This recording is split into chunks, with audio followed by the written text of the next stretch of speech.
Hello everyone, आप सभी का स्वागत है आपके अपने यूट्यूब चैनल राउस वरना जीएस पे। तो गाइज, आप लोगों ने हमारी नेक्स्ट जो पिछली वाली सीरीज मैंने कराया हुआ था, आप लोग को काफ़ी पसंद आया।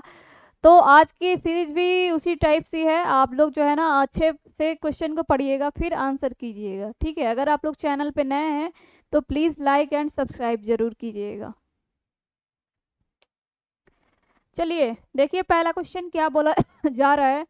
1100 ईस्वी में निम्नलिखित निर्मित आपका मंदिर जो है भुवनेश्वर के अन्य मंदिरों पर प्रधानता रखता है, वह कौन सा है। तो 1100 ईस्वी में वो मंदिर निर्मित हुआ था, जो कि कहाँ पे है आपका, भुवनेश्वर में है, जो कि बाकी सभी मंदिरों पर प्रधानता रखता है। वो कौन सा आपका मंदिर है।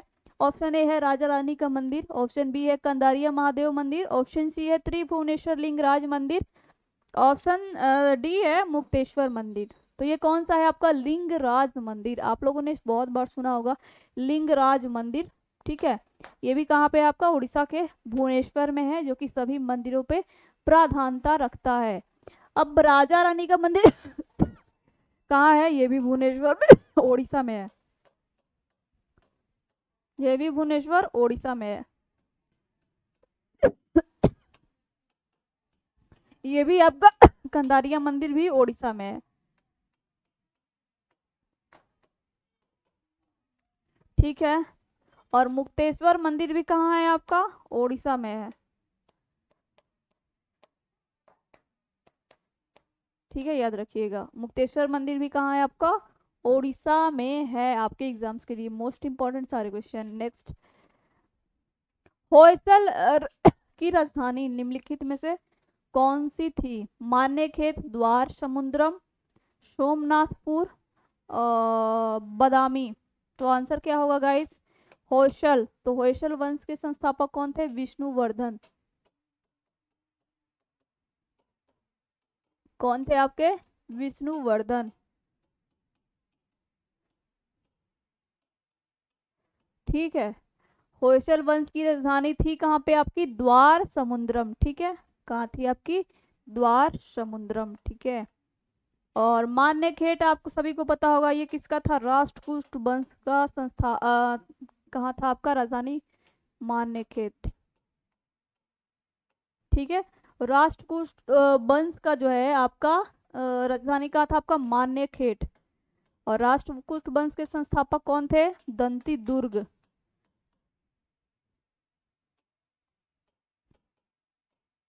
कौन थे आपके, दंती, ठीक है, दंती दुर्ग थे। अब आप लोग कमेंट करके बताइए कि बादामी किसका था। बादामी जो है आपकी किसकी राजधानी थी, किस राजवंश की राजधानी थी आपकी, बादामी, ठीक है। याद रखिएगा। अब सोमनाथपुर तो किसी का था नहीं, आई थिंक, मेरे ख्याल से नहीं था। अभी तो मैंने नहीं पढ़ा है। आप लोग बादामी के बारे में कमेंट करके बताइएगा। नेक्स्ट, लिब्राहन आयोग निम्नलिखित में से किसी एक से संबंधित था। तो लिब्राहन आयोग किससे संबंधित था, सिख विरोधी दंगा 1984, बाबरी मस्जिद गिराए जाना, ठीक है, और गोधरा घटना, मुंबई के सांप्रदायिक दंगे। तो देखिए लिब्राहन आयोग, तो ये गाइस ये क्वेश्चन मोस्ट इंपॉर्टेंट है। बाबरी मस्जिद को गिराया गिराया गया था, इसके कारण इसके लिए आपका एक जांच आयोग गया था, लिब्राहन आयोग। बाबरी मस्जिद को 6 दिसंबर 1992 को गिराया गया, ठीक है। बाबरी मस्जिद को 6 दिसंबर 1992 को गिराया गया।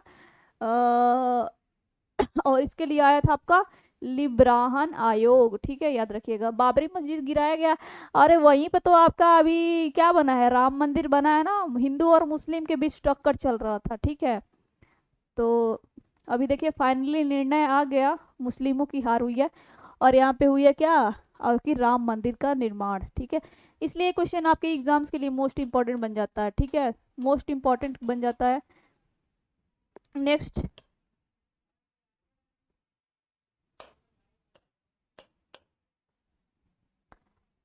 आजाद हिंद फौज की पहली महिला रेजिमेंट रानी झांसी रेजिमेंट की कमांड में थी, कौन थी भाई, फटाफट से थोड़ा कमेंट करके बताइएगा।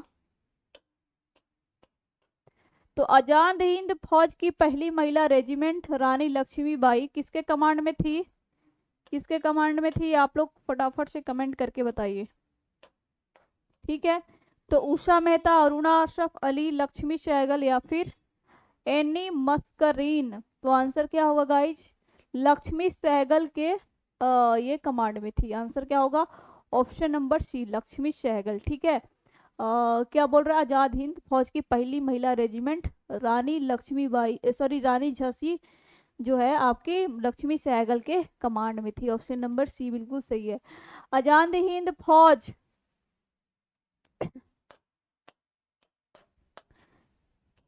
के जो आपके 1943 में आपके सबसे ज्यादा जो नेता उभर के आए थे कौन थे आपके, तो ये 1943 में आपके सुभाष चंद्र बोस आए थे।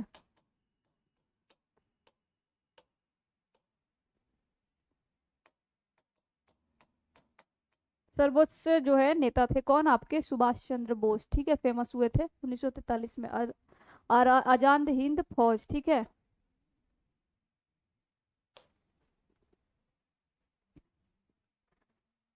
नेक्स्ट 5 नंबर क्वेश्चन ध्यान दीजिएगा आप लोग, जितने भी सारे लोग देख रहे हैं। सिंधु घाटी सभ्यता के निम्नलिखित में से किसी एक स्थल पर प्राचीन गोदी बाड़ा था। अब आपको बताना है प्राचीन गोदी बाड़ा किस स्थान पर था। गोदी बाड़ा बोले या फिर डॉक यार्ड बोले, डॉक यार्ड किस स्थान पर था गाइज, कालीबंगा, लोथल, रंगपुर या फिर हड़प्पा।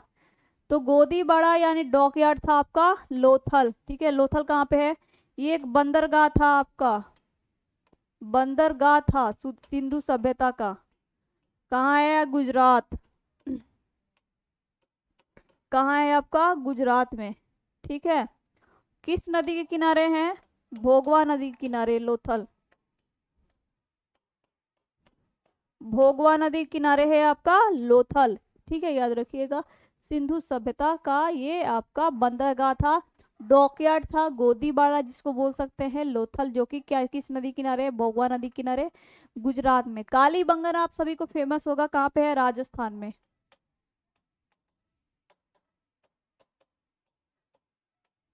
जिसको बोलते हैं काले रंग की चूड़िया, कालीबंगन का अर्थ होता है क्या है, काले रंग की चूड़िया। ठीक है।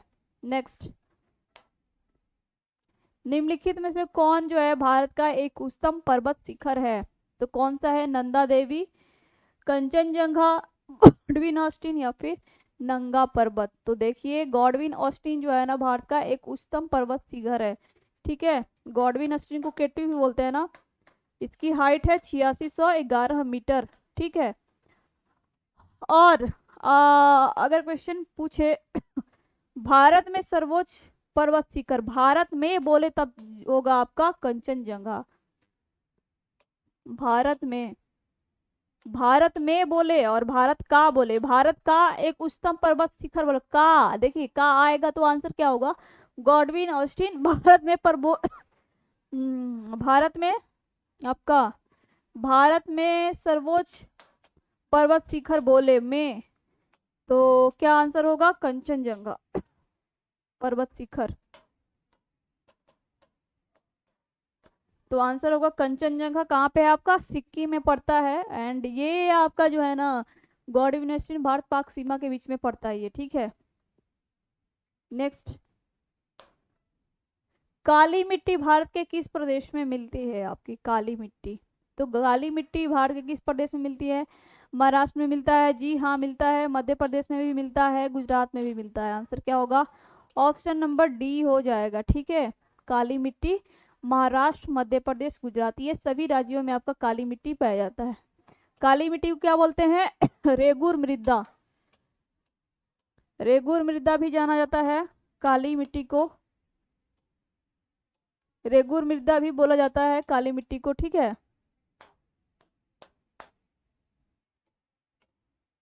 ठीक, एक सेकेंड रुक जाइए आप लोग। रेगुर मृदा भी बोला जाता है, बार बार हाईलाइट हो जा रहा है। अब देखिएगा कि ये तो हो गया काली मिट्टी को, ये किसके लिए उपयुक्त होती है, कपास उत्पादक के लिए, कपास,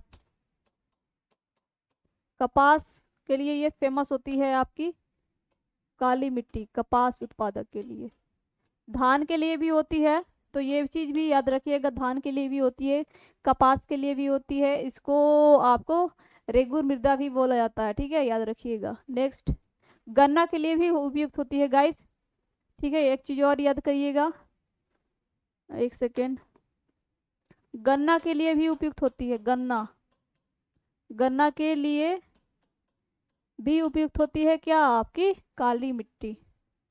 नेक्स्ट, कुशल स्थानीय स्वायत्त शासन के लिए विख्यात दक्षिण भारत का राजवंश कौन था, पल्लव, चोल, वाकाटक या फिर राष्ट्रकूट।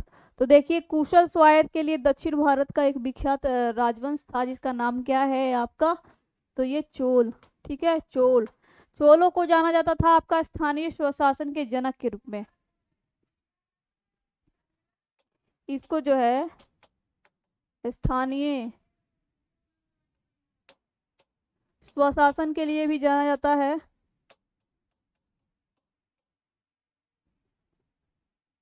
चोलों को, चोल वंश के संस्थापक कौन थे आपके, चोल वंश के संस्थापक कौन थे, तो कौन थे गाइस, कौन थे आपके, विजयालय, विजयालय, ठीक है। चोलों की राजधानी कहाँ थी आपकी, चोलों की राजधानी थी कहाँ पे, तो तंजौर, ठीक है, कहाँ थी आपकी, तंजौर। और गाइस, चोल जो है ना आपका जल मार्ग के लिए जो है भी विख्यात है, जल मार्ग के थ्रू ये अपना व्यापार भी करते थे, अपना जो है इन्होंने लड़ाई वगैरह युद्ध वगैरह भी करते थे, तो ये भी जाने जाते हैं इसके लिए भी, ठीक है। नेक्स्ट, आदि महोत्सव 2023 कहाँ मनाया गया है, तो आदि महोत्सव आपका 2023 कहाँ मनाया गया है गाइस, नई दिल्ली, मुंबई, हैदराबाद, बेंगलुरु। तो आदि महोत्सव 2023 कहाँ मनाया गया है, आपका नई दिल्ली में मनाया गया है आदि महोत्सव 2023, ठीक है। और याद रखिए, नई दिल्ली में आयुर्वेद महोत्सव भी मनाया गया है, आयुर्वेद महोत्सव भी कहाँ मनाया गया आपका, नई दिल्ली में, ठीक है, आयुर्वेद महोत्सव। साथ में राष्ट्रीय युवा सांसद महोत्सव, राष्ट्रीय युवा सांसद महोत्सव, सांसद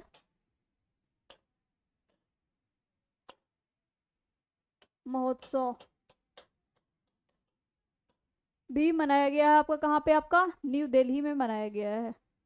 हरियाली महोत्सव भी मनाया गया है, हरियाली महोत्सव भी मनाया गया है आपका। नदी उत्सव का चौथा संस्करण भी मनाया गया है, नदी उत्सव का चौथा संस्करण।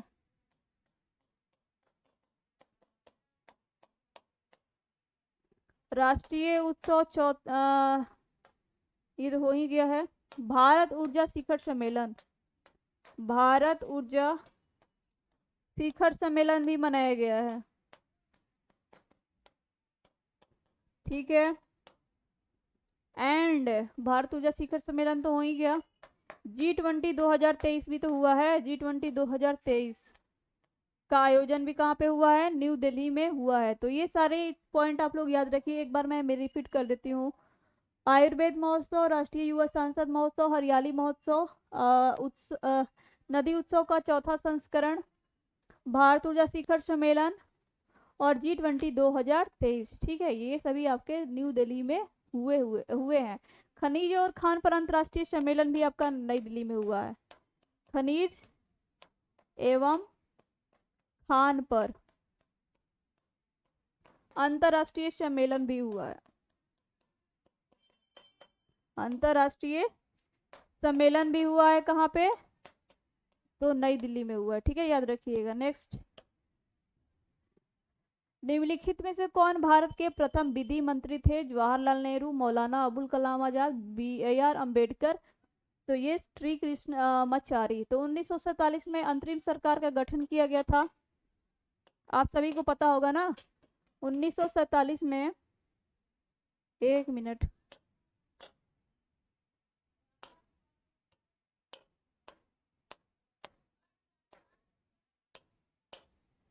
उन्नीस सौ सैतालीस में आपका, फिर से वैसे ही दिखा रहा है, 1947 में भारत में अंतरिम सरकार का गठन हुआ था। ठीक है, अंतरिम सरकार का गठन हुआ था, जिसमें से आपके जो है रक्षा मंत्री कौन थे आपके? बलदेव सिंह।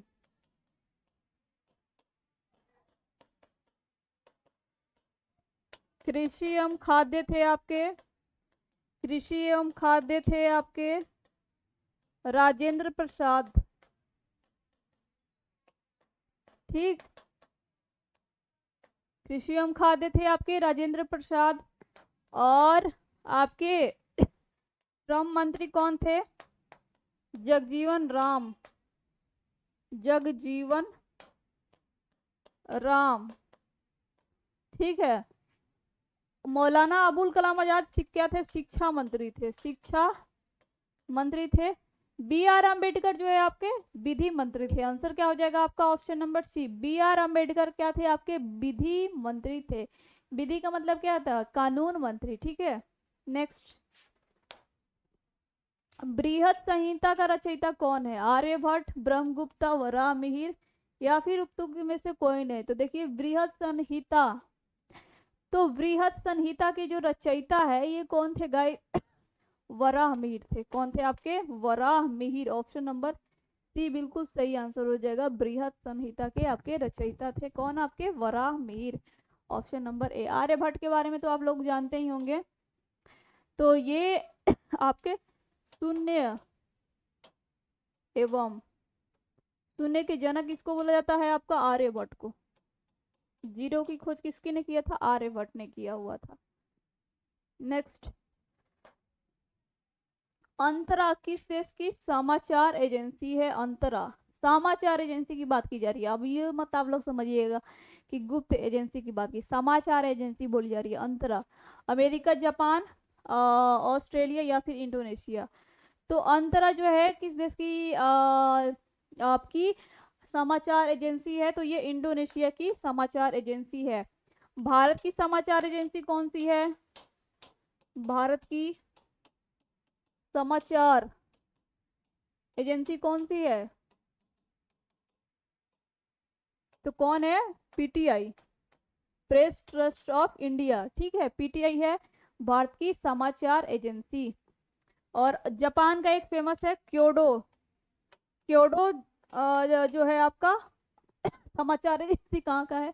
जापान का है। ठीक है, अब आप लोग कमेंट करके बताइएगा कि अमेरिका का समाचार एजेंसी कौन सा है। जितने भी सारे लोग देख रहे हैं सॉरी गाइस, तबीयत थोड़ी डाउन चल रही है, आप लोग जो है ना माइंड मत कीजिएगा। नेक्स्ट, शंकराचार्य ने किस स्थान पर आपका मठ स्थापित नहीं किया था? तो देखिए शंकराचार्य ने किस स्थान पर आपका मठ स्थापित नहीं किया था? शंकराचार्य का जन्म जो है आपका कहाँ पे हुआ था? केरल में, केरल में इनका जन्म हुआ था 788 में। तो इन्होंने बताया कि इन्होंने जगह जगह पे मठ बनवाए हुए थे। कहाँ पे इन्होंने मठ स्थापित नहीं किया था? मथुरा, द्वारिका, पुरी, श्रृंगेरी। तो मथुरा में इन्होंने मठ स्थापित नहीं किया हुआ था, बाकी द्वारिका में, पुरी में, श्रृंगेरी में इन्होंने अपना मठ स्थापित किया हुआ। तो आंसर क्या हो जाएगा? मथुरा में स्थापित नहीं किया था। ठीक है, नेक्स्ट, संसद के किस समिति को स्थायी मित व्ययता, यहाँ पे मित व्ययता ऐसे नहीं होगा, व्ययता, ठीक है ऐसे होगा समिति कहते हैं। तो सांसद के किस समिति को स्थायी मित व्ययता समिति कहते हैं गाइस? तो स्थायी मित व्ययता समिति कहते हैं प्राक्कलन समिति को। ठीक है, आंसर क्या हो जाएगा? ऑप्शन नंबर बी हो जाएगा। इसको स्थायी मित व्ययता भी कहते हैं। प्राक्कलन समिति में कितने सदस्य होते हैं? याद रखिए 30 सदस्य होते हैं